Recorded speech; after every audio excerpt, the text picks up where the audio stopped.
Hello and नमस्कार दोस्तों, कैसे हो आप सभी? क्या हाल चाल? आशा करता हूं कि सब बढ़िया चल रहा होगा। मैं हूं अर्पण चैटर्जी, आप सभी के दोस्त एंड होस्ट। स्वागत करता हूं आप सभी को, आप सभी के प्यारे चैनल केमिस्ट्री अनअसेंबल में। आज हम क्लास 12 की जो फिजिक्स है उसमें जो इलेक्ट्रोस्टैटिक्स है उनका कूलम्ब्स लॉ, ये वाला हिस्सा, इसको शुरुआत करेंगे। कूलम्ब्स लॉ बहुत बहुत बहुत इंपॉर्टेंट एक टॉपिक है जो फिजिक्स में जो सारे एग्जाम है, कॉम्पिटिटिव एग्जाम, उनमें बहुत अच्छे तरीके से, बहुत बारीकी से क्वेश्चन एग्जामिनर टपकाने वाले हैं। अब देखना दोस्तों, कूलम्ब्स लॉ क्या है?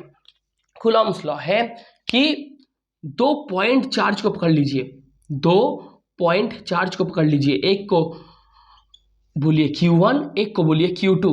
ये Q1 और Q2 के बीच में R है सेपारेटरी डिस्टेंस। क्या है? R है सेपारेटरी डिस्टेंस। अब कूलम्ब ने क्या बोला?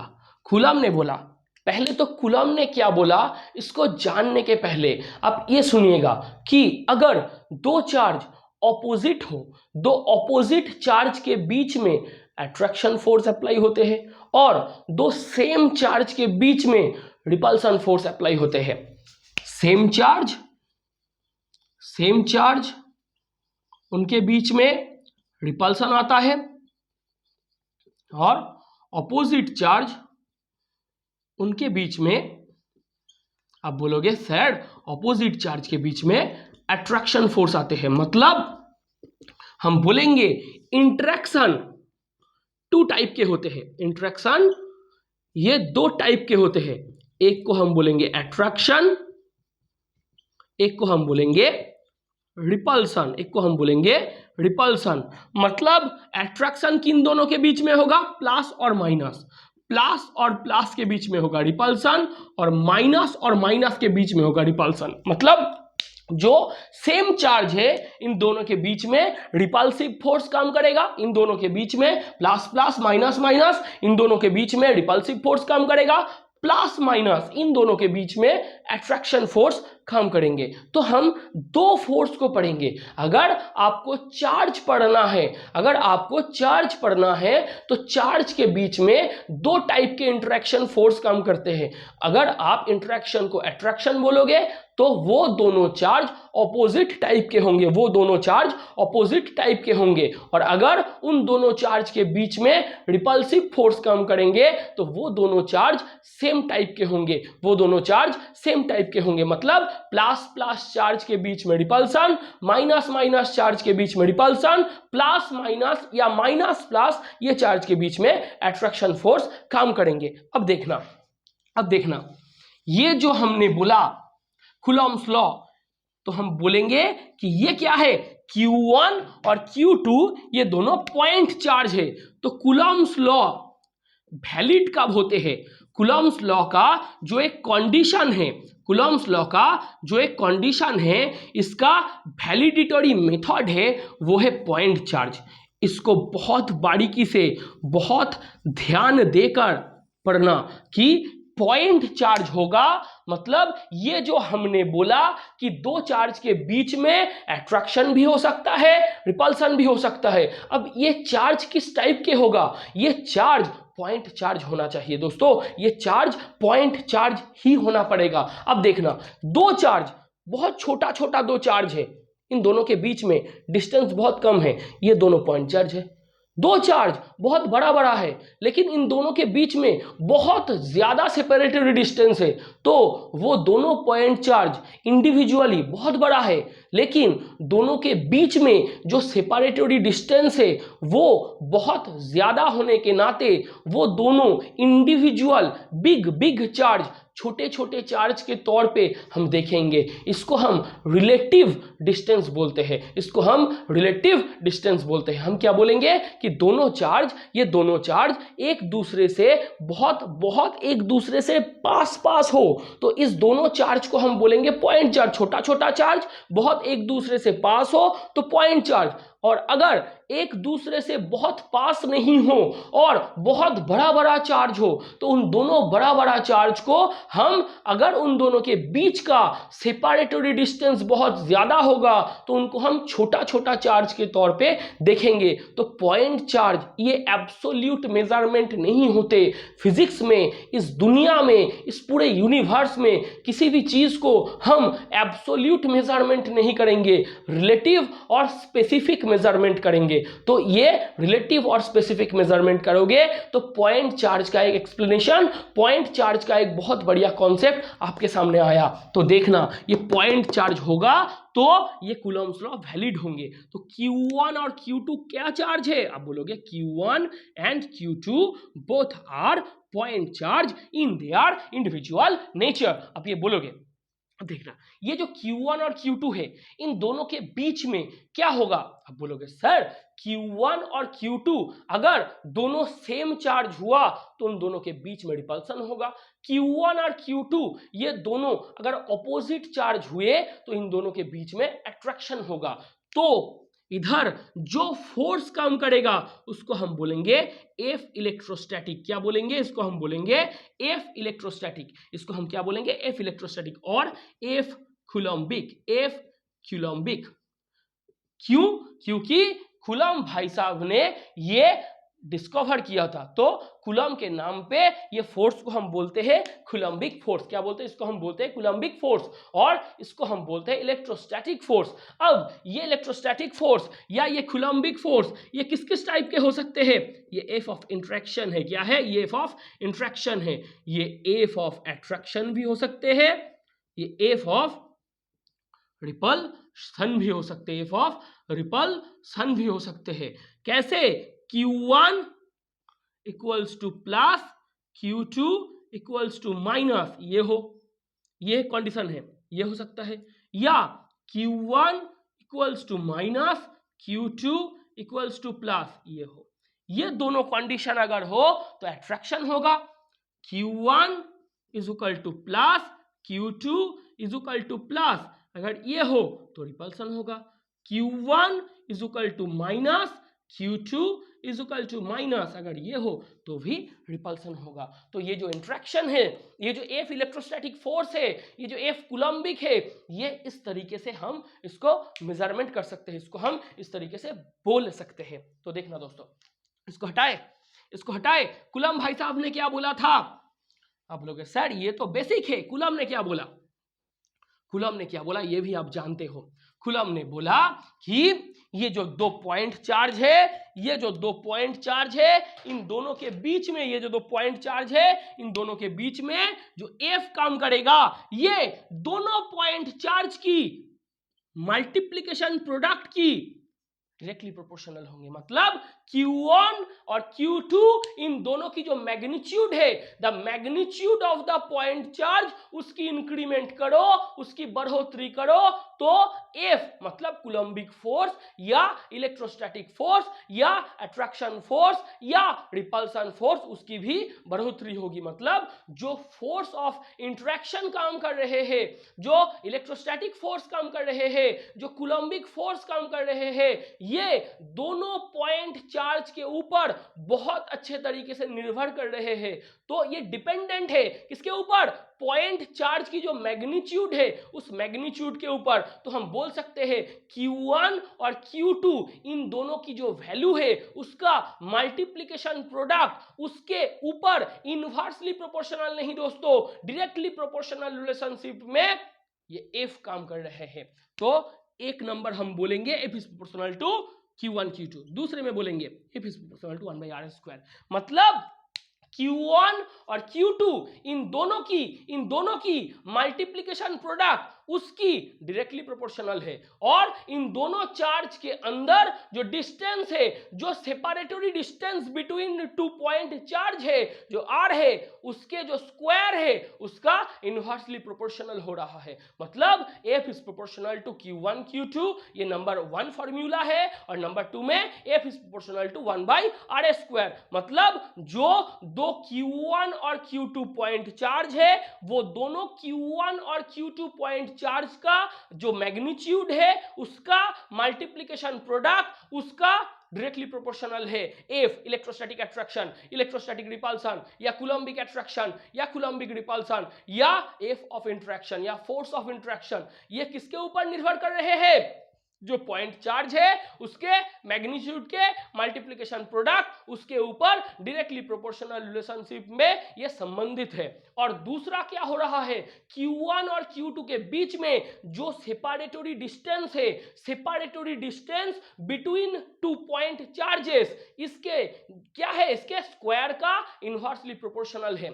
तो अगर इसको हम एक साथ लिखेंगे तो हम क्या लिख सकते हैं, F is proportional to Q1 Q2 by R square. क्या बोल सकते हैं, F is proportional to Q1 Q2 by R square. ये कूलम ने बोला था। कूलम ने क्या बोला, कूलम ने हम लोगों को बोला कि जो दो पॉइंट चार्ज है, दो पॉइंट चार्ज की मैग्नीट्यूड की मल्टीप्लिकेशन प्रोडक्ट उसके ऊपर इनवर्सली प्रोपोर्शनल नहीं, डायरेक्टली प्रोपोर्शनल है। और दो पॉइंट चार्ज के बीच का जो सेपरेटरी डिस्टेंस है उसके जो स्क्वायर है उसके साथ इनवर्सली प्रोपोर्शनल रिलेशनशिप में बंधा हुआ है। कौन, फोर्स ऑफ इंटरेक्शन। कौन, फोर्स ऑफ इलेक्ट्रोस्टैटिक फोर्स। कौन, कूलम्बिक फोर्स। तो हम ये बोल सकते हैं ये कूलम्ब्स का जो लॉ है उस लॉ का मैथमेटिकल एक फॉर्मूला है। अब हम बोलेंगे F equals to K into Q1 Q2 by R square.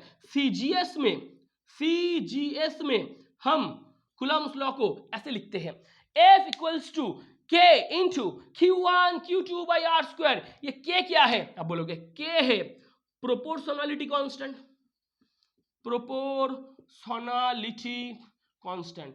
इसको हम बोलते हैं dielectric constant of the medium. क्या बोलते हैं, इसको हम बोलते हैं dielectric constant of the medium. क्या बोलते हैं, इसको हम बोलते हैं dielectric constant of the medium.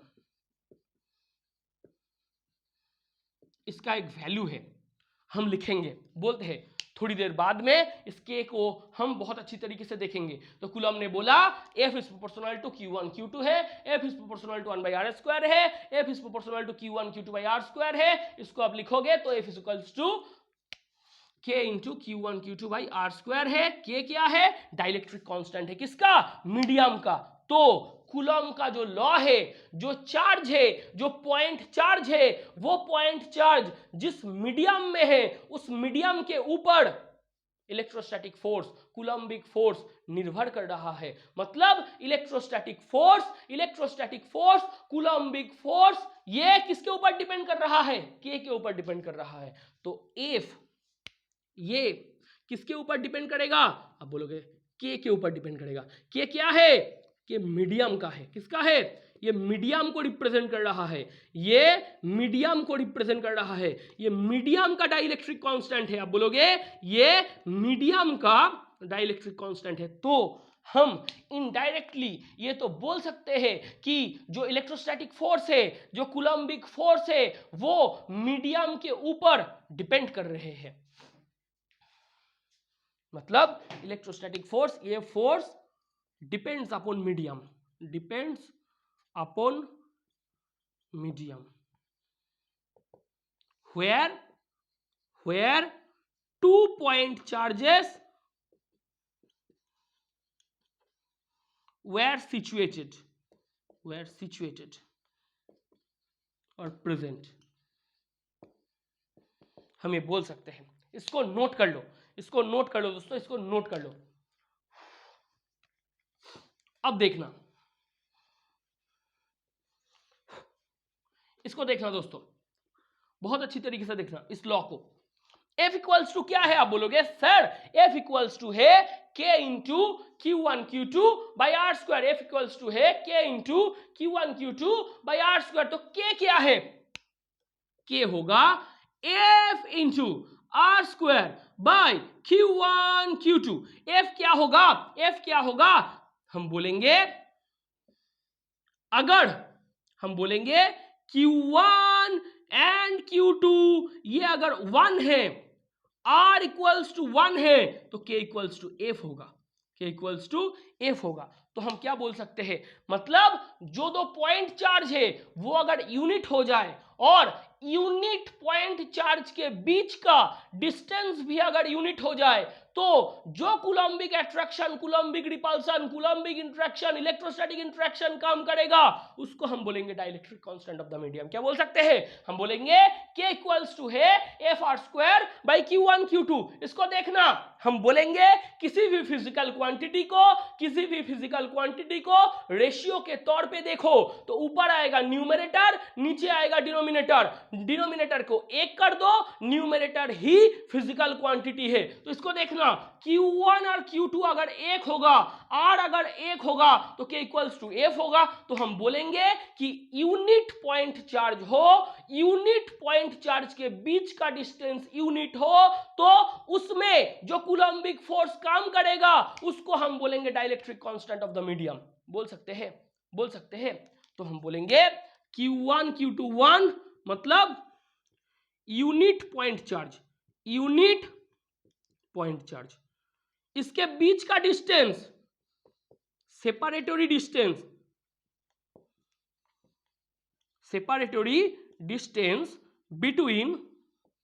Between two point charges, ये भी क्या है, यूनिट है। तो डाइलेक्ट्रिक कांस्टेंट क्या होगा दोस्तों, बोलोगे सर तो डाइलेक्ट्रिक कांस्टेंट यही कूलम्बिक और इलेक्ट्रोस्टैटिक फोर्स होगा। क्या होगा, यही इलेक्ट्रोस्टैटिक फोर्स होगा। ये हम लिख सकते हैं। तो देखना दोस्तों, बहुत अच्छी तरीके से इसको नोट करना। हम इसको मिटा रहे हैं। अब देखना इसका यूनिट क्या होगा। F का यूनिट SI में होता है न्यूटन, ये होता है मीटर स्क्वायर, ये होता है कूलम इंटू कूलम।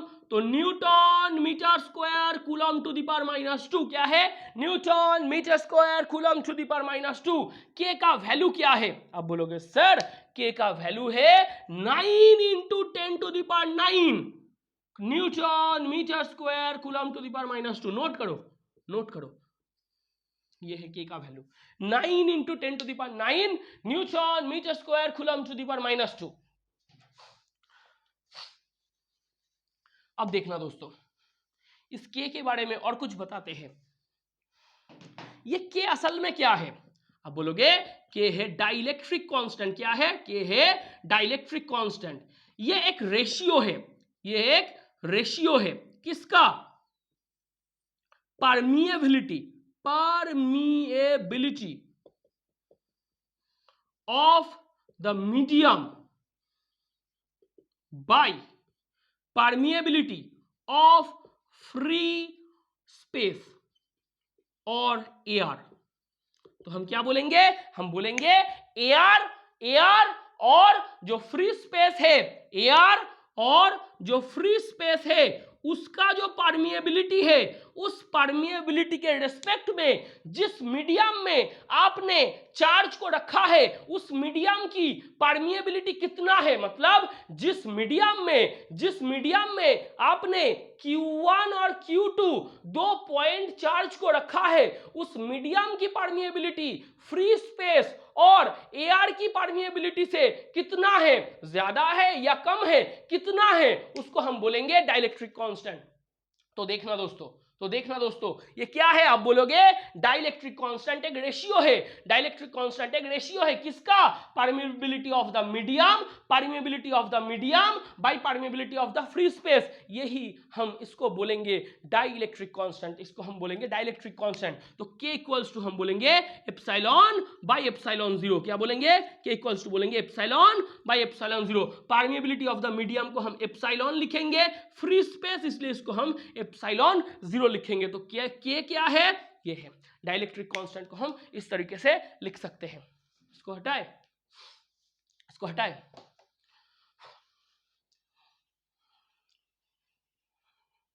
ये होता है चार्ज का कॉन्सेप्ट, ये होता है CGS में कूलॉम्स लॉ। क्या होता है, CGS में कूलॉम्स लॉ। अब हम SI में लिखेंगे, क्या है, F is proportional to Q1 Q2 by R square, ये है Coulomb's law. F equals to होगा 1/4 epsilon 0 Q1 Q2 by R square. ये क्या है? ये एसआई का कूलम्ब्स लॉ है। ये एसआई में कूलम्ब्स लॉ है। ये एसआई में कूलम्ब्स लॉ है, बोल सकते हैं ये एसआई में कूलम्ब्स लॉ है। देखना दोस्तों, ये एप्सिलॉन 0 क्या है? ये है परमिएबिलिटी ऑफ फ्री स्पेस और एयर मीडियम इसका ये एप्सिलॉन 0 है। क्या है? एप्सिलॉन 0 है। अब देखना, इससे देखना, एप्सिलॉन 0 के इधर ले आओ। Epsilon 0 equals to 1/4 into Q1 Q2 by F R square. क्या बोल सकते हैं? देखो दोस्तों, अच्छी तरीके से देखना, एप्सिलॉन 0 को हमने इधर ले आए, एफ को इधर ले आए, 1/4 को अलग कर दिए, तो epsilon 0 equals to 1/4 Q1 Q2 by F R square. 1/4 ये न्यूमेरिकल है, 1/4 ये न्यूमेरिकल है, न्यूमेरिकल क्वांटिटी। इसका कोई यूनिट होगा? अब बोलोगे नहीं होगा। न्यूमेरिकल क्वांटिटी 5, 6, 7, 8 ये सब क्या है? न्यूमेरिकल वैल्यू है। उसका कोई यूनिट होता है? नहीं होता है। Q1 Q2 मतलब coulomb into coulomb by newton into metre square. तो इस एप्सिलॉन 0 का यूनिट क्या है? आप बोलोगे coulomb square newton inverse metre to the power -2, coulomb square newton to the power -1 या newton inverse metre to the power -2। Epsilon 0 का value है 8.854 10 टू द पावर -12। यूनिट क्या है? Coulomb square newton to the power -1 metre to the power -2। क्या है? ये है। तो हम इधर से फ्री स्पेस और एयर मीडियम उसका परमिएबिलिटी इसको बता दिए, इसका वैल्यू को बता दिए, और उसके साथ साथ जो के है मतलब जो डाइलेक्ट्रिक कांस्टेंट है उस डाइलेक्ट्रिक कांस्टेंट की भी वैल्यू विथ यूनिट बता दिया आप लोगों के सामने। इसको हटा रहे हैं।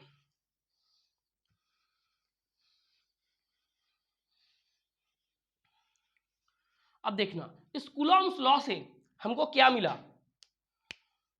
चार्ज मिला। क्या मिला? चार्ज मिला।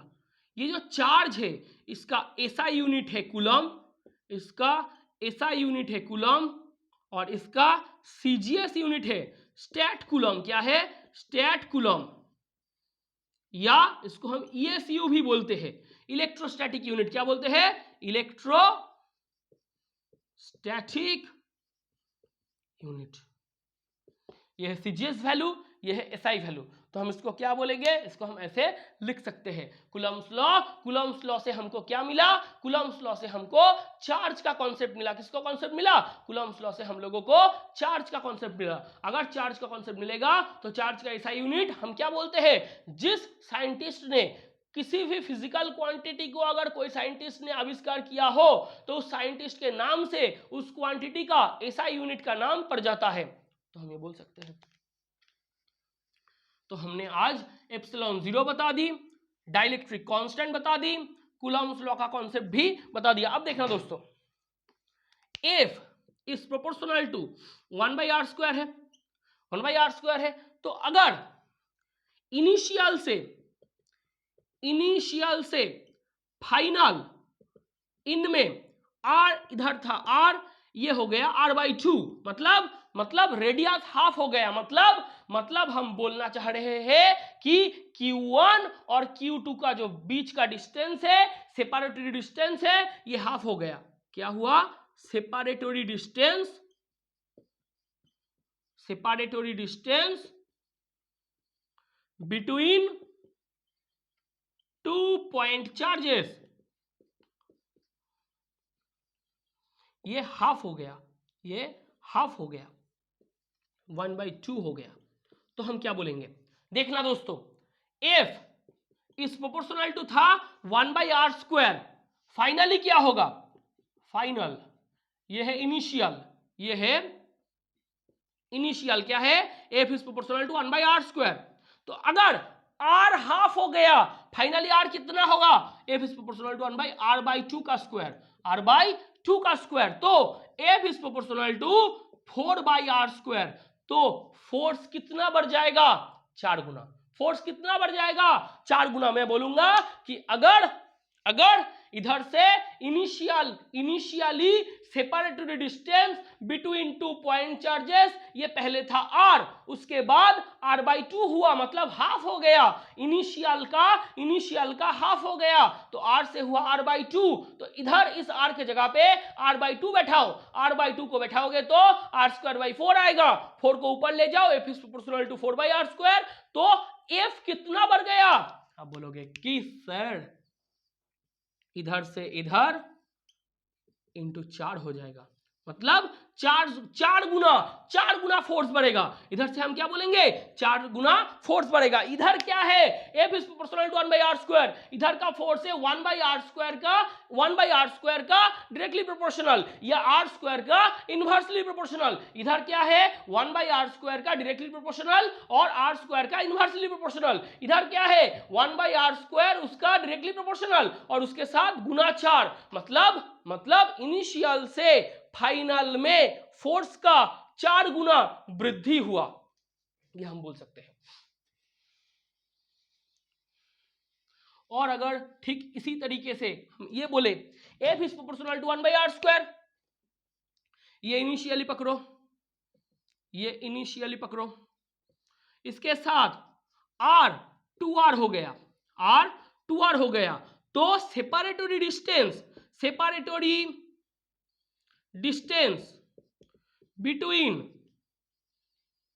बिटवीन 2 पॉइंट चार्ज, ये क्या हुआ? ये डबल हो गया, मतलब इंटू 2 हो गया, तो क्या होगा? आप बोलोगे फाइनल में F is proportional to 1/2r का स्क्वायर होगा, 1/2r का स्क्वायर होगा, तो F is proportional to 1/4r² होगा, तो F is proportional to 1/4 into 1/r² होगा, तो फोर्स क्या होगा? 1/4 हो गया, मतलब 4 से डिवाइड कर दो, देखो इधर था F is proportional to 1/r², इधर भी है F is proportional to 1/r² into 1/4, मतलब फोर्स घट गया, तो फोर्स किसके ऊपर निर्भर कर रहा है? फोर्स 2 पॉइंट चार्ज था, वो जो 2 पॉइंट चार्ज है, उन दोनों पॉइंट चार्ज के बीच में जो सेपरेटरी डिस्टेंस है, उस सेपरेटरी डिस्टेंस के साथ जो कूलम्बिक फोर्स है, जो इलेक्ट्रोस्टैटिक फोर्स है, वो काम कर रहा है।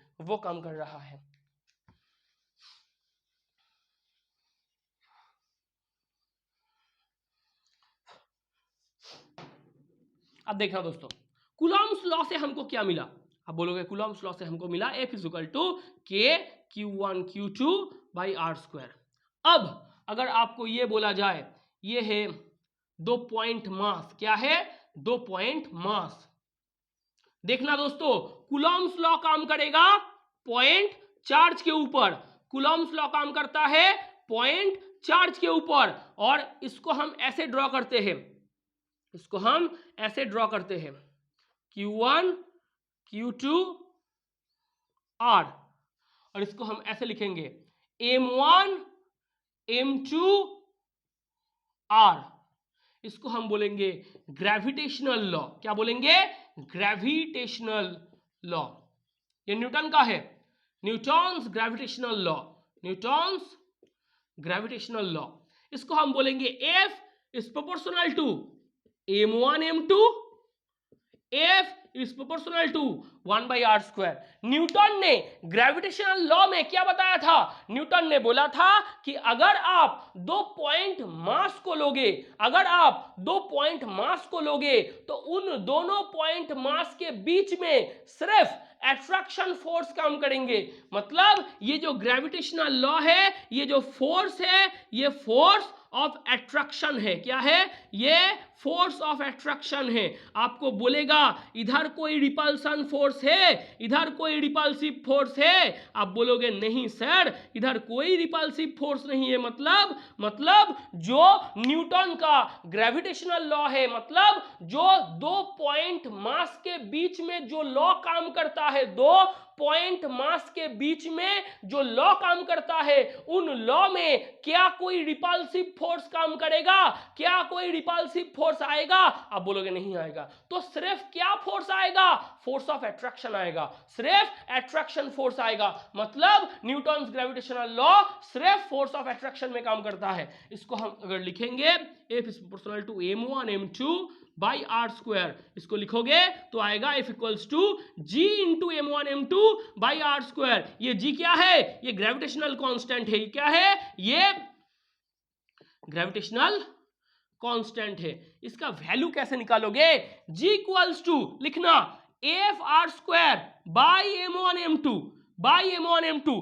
F मतलब newton metre square, newton metre square kg to the power -2, newton metre square kg to the power -2। क्यों? ये F होगा न्यूटन, R होगा मीटर, तो मीटर स्क्वायर, इधर होगा kg का स्क्वायर, नीचे आएगा डिनोमिनेटर में आएगा kg का स्क्वायर, ऊपर जाएगा तो आ जाएगा kg टू द पावर -2। ये g का यूनिट है और g का वैल्यू है 6.67 10 to the power -11, 6.67 10 to the power -11 newton metre square kg to the power -2। क्या है? kg to the power -2। तो ये g का वैल्यू है और ये F equals to G m1 m2 by R square. ये ग्रेविटेशनल लॉ है, ये ग्रेविटेशनल फोर्स है, ये ग्रेविटेशनल फोर्स है। मतलब न्यूटन का जो ग्रेविटेशनल लॉ है ये है F is proportional to m1 m2।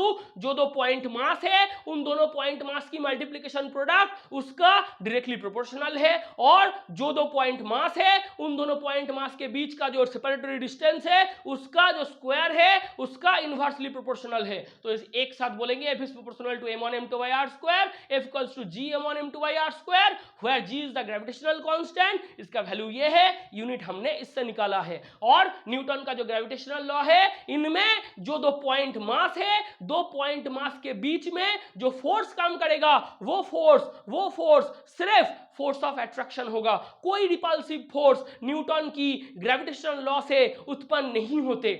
इसको देखना पड़ेगा। अब इसको देखो, ये क्या है? आप बोलोगे F इज प्रोपोर्शनल टू, एक नंबर Q1 Q2 था, दो नंबर 1 बाई आर स्क्वायर था, इधर से हमको ये मिला, और ये CGS है। SI में क्या मिलेगा? F equals to 1/4 pi epsilon 0 Q1 Q2 by R square. ये किस में है? SI में है। अब देखना दोस्तों, कूलम का जो लॉ है, कूलम का जो लॉ है उनमें जो फोर्स आएगा वो क्या सिर्फ अट्रैक्शन फोर्स होगा? नहीं, अट्रैक्शन भी हो सकता है, रिपल्सन भी हो सकता है। क्योंकि अगर दो पॉइंट चार्ज सेम हो जाए, दो पॉइंट चार्ज सेम हो जाए मतलब दोनों ही प्लस या दोनों ही माइनस हो जाए तो रिपल्सन काम करेंगे। मतलब हम बोलना चाहते हैं कि Q1 और Q2 ये जो दो पॉइंट चार्ज है, दो पॉइंट चार्ज अगर दोनों ही प्लस हो जाए या दो पॉइंट चार्ज अगर दोनों ही माइनस हो जाए तो उन दोनों के बीच में क्या काम करेंगे? उन दोनों के बीच में रिपल्सिव फोर्स आ जाएगा। और अगर Q1 और Q2 एक प्लस माइनस हो या माइनस प्लस हो तो उन दोनों के बीच में ऑपोजिट चार्ज होने के नाते क्या काम करेगा? Attraction force.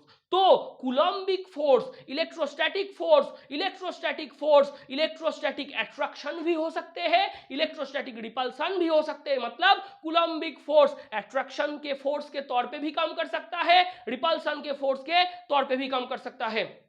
तो हम ये बोल सकते हैं ग्रेविटेशनल फोर्स और कूलम्बिक फोर्स का एक डिफरेंस क्या है? ग्रेविटेशनल फोर्स अट्रैक्शन है, कूलम्बिक फोर्स अट्रैक्शन भी हो सकता है, रिपल्सन भी हो सकता है, पॉइंट चार्ज के ऊपर निर्भर करते हुए। पॉइंट चार्ज के ऊपर निर्भर करते हुए मतलब ये डिपेंड करेगा पॉइंट चार्ज कौन सी आधान को अपने बीच में समेटते हैं। मतलब पॉइंट चार्ज की आधान क्या है इसके ऊपर हम बोलेंगे, पॉइंट चार्ज की आधान क्या है इसके ऊपर हम बोलेंगे कि ये कूलम्बिक फोर्स अट्रैक्शन होगा या रिपल्सन होगा। Nature of Coulombic force attraction या रिपल्सन ये हम चार्ज के ऊपर डिपेंड करके फिर से बोल सकते हैं। और जो ग्रेविटेशनल फोर्स है वो ऑलवेज पॉइंट मास के ऊपर निर्भर करेगा और दोनों मास के बीच में ऑलवेज फोर्स ऑफ अट्रैक्शन काम करेंगे। ये लिख लेना, इसको हटाते हैं।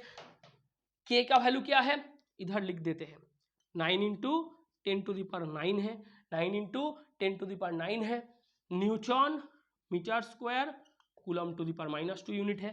एप्सिलॉन 0 का वैल्यू 8.854 10⁻12 है। इसका क्या होगा, एप्सिलॉन 0 इधर जाएगा, कूलम स्क्वायर न्यूटन (-1 मीटर (-2) होगा। ये सारे वैल्यू इसको नोट कर लीजिएगा, इसको नोट कर लीजिएगा।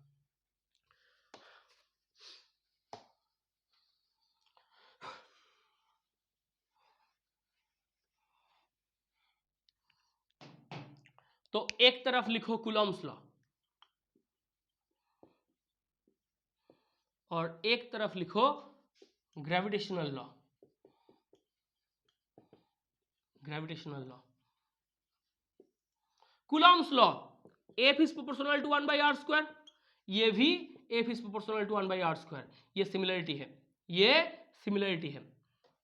देखना दोस्तों, ये सिमिलरिटी है। मतलब देखो, कूलम्स लॉ को आप कैसे ड्रॉ करते हो, ऐसे Q1 Q2, इसके बीच का डिस्टेंस क्या है, r,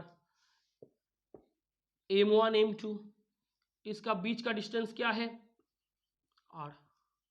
तो Q1 और Q2 और M1 और M2 इन दोनों के बीच का जो डिस्टेंस है उसका जो स्क्वायर है उसका इन्वर्सली प्रोपोर्शनल होगा दोनों फोर्स।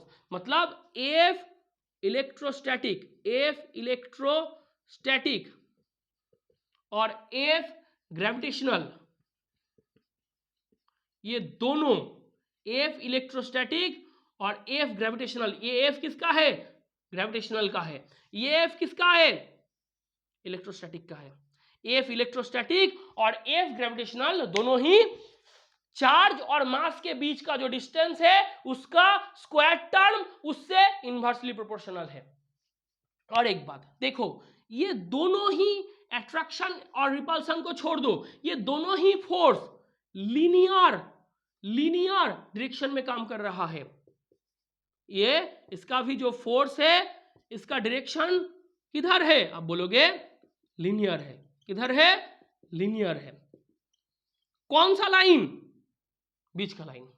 इसका भी फोर्स क्या है, लीनियर है। कौन सा है, लीनियर है। क्या डायरेक्शन, क्या डायरेक्शन। मतलब हम बोल सकते हैं ये जो फोर्स काम करेगा Q1 और Q2 के बीच में या M1 और M2 के बीच में, मतलब Q1 और Q2 के बीच में जो फोर्स आएगा वो लीनियर डायरेक्शन में काम करेंगे। M1 और M2 के बीच में जो फोर्स आएगा वो लीनियर डायरेक्शन में काम करेंगे, ये हम बोल सकते हैं। मतलब डायरेक्शन दोनों का सेम, ये r के ऊपर निर्भर करेगा, ये भी r के ऊपर निर्भर करेगा। कैसे, स्क्वायर टर्म का इन्वर्सली प्रोपोर्शनल, स्क्वायर टर्म का इन्वर्सली प्रोपोर्शनल। ये दोनों सिमिलरिटी है, ये दोनों सिमिलरिटी है, ये दोनों सिमिलरिटीज है। अब देखना डिफरेंस क्या है, डिफरेंस क्या है।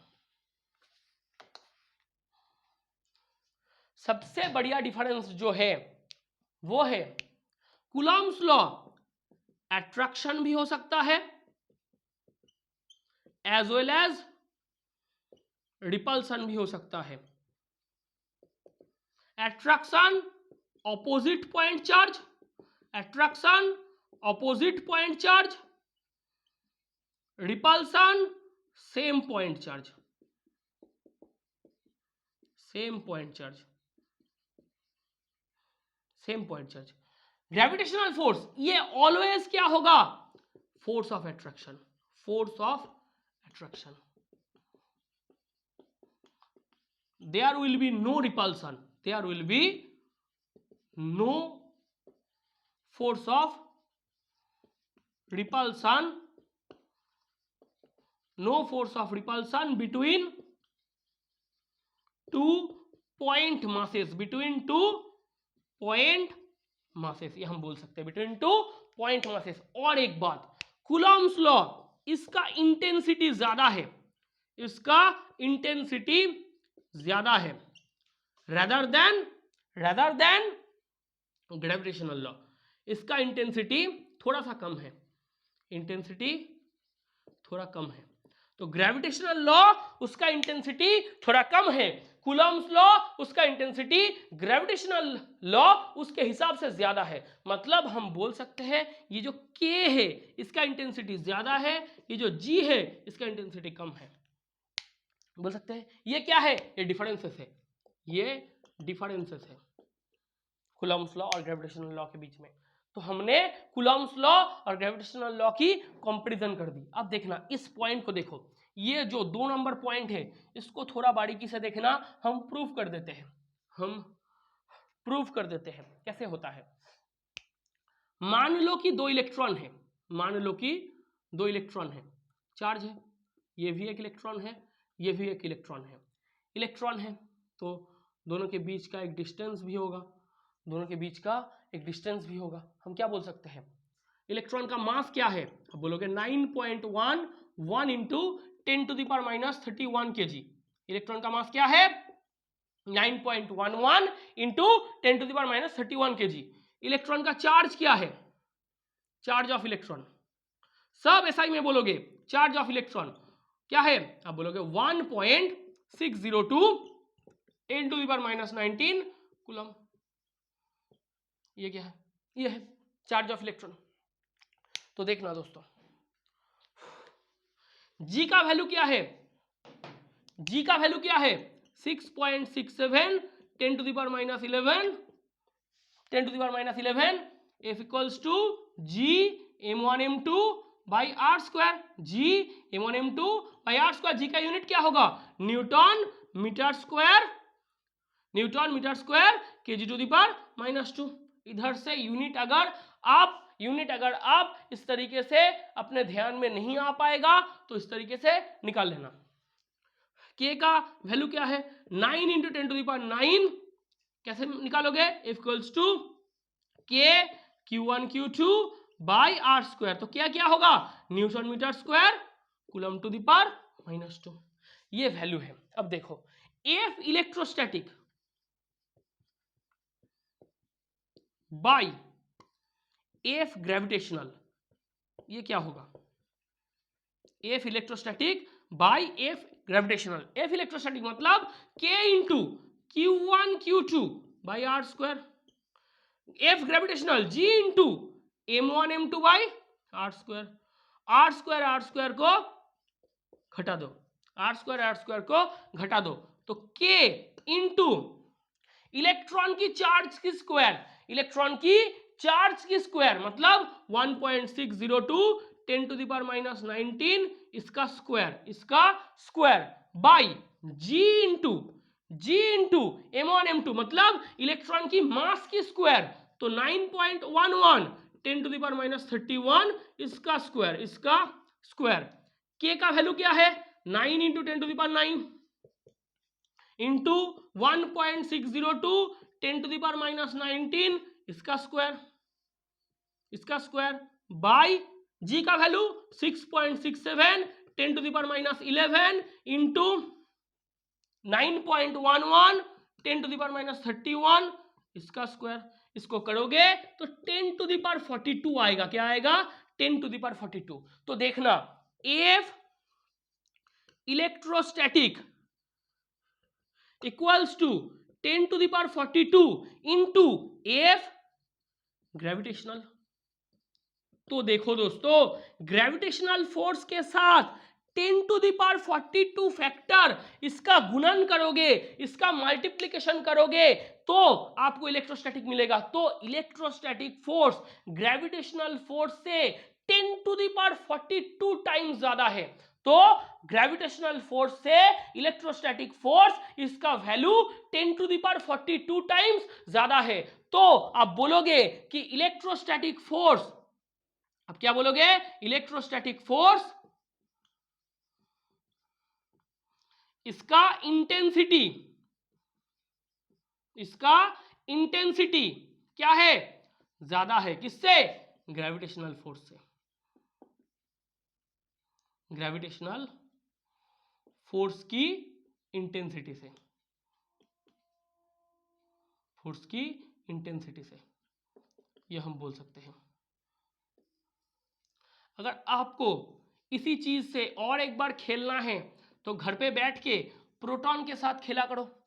हमने इलेक्ट्रॉन के साथ इस खेल को किया था, हमने इस खेल को इलेक्ट्रॉन के साथ रच दिए थे। आपको अगर इस खेल को फिर से आगे बढ़ाना है तो प्रोटॉन के साथ खेलो। इसके बाद का जो टॉपिक है, आज हम कूलम्ब्स लॉ को बहुत अच्छी तरीके से कॉन्सेप्ट के तौर पे आप लोगों के सामने ले आए। इसके बाद हम कूलम्ब्स लॉ की मैथ करेंगे। कूलम्ब्स लॉ से बहुत बहुत उम्दा उम्दा मैथ आएगा, बहुत उम्दा मैथ जो कि जेईई मेन जेईई एडवांस में आते हैं वो हम करेंगे। और उसके साथ साथ हम ये बोलना चाहते हैं कि इसका एक वेक्टर डायग्राम है, इसका एक वेक्टर रूप है जो हम पढ़ेंगे। और ये जो कूलम्ब्स लॉ है, ये जो न्यूटन का थर्ड लॉ है, उस न्यूटन की जो थर्ड लॉ है उसको मान्यता है, उसको भी हम पढ़ेंगे। कूलम्ब्स लॉ का जो एक्सेप्शन है, ये बहुत लंबा टॉपिक है दोस्तों, ये कंटिन्यूअस प्रोसेस से चलेगा, ये बहुत लंबा टॉपिक है फिजिक्स का। ये जो कूलम्ब्स लॉ है इलेक्ट्रोस्टैटिक्स से बहुत बहुत आगे तक चलेगा। तो आज हम इधर कूलम्ब्स लॉ को खत्म करते हैं। कॉन्सेप्ट को इंट्रोडक्शन के तौर पे हमने आज बता दिए हैं। अब बहुत अच्छी तरीके से रहना, बहुत बहुत उम्दा तरीके से पढ़ना, बहुत मन लगाकर, बहुत दम लगाकर पढ़ना, बहुत बहुत बहुत बारीकी से इस टॉपिक को एक एक महीन महीन जगह को देख लेना, बारीकी से देखना, टॉपिक को याद करना और प्रैक्टिस करते रहना, और प्रैक्टिस करते रहना। नोटबुक में लिखो और प्रैक्टिस करते रहो। आज के लिए अलविदा। मम्मी पापा का ध्यान रखिएगा, फैमिली का ध्यान रखिएगा, अपने आप का ध्यान रखिएगा। अलविदा दोस्तों, जय हिंद।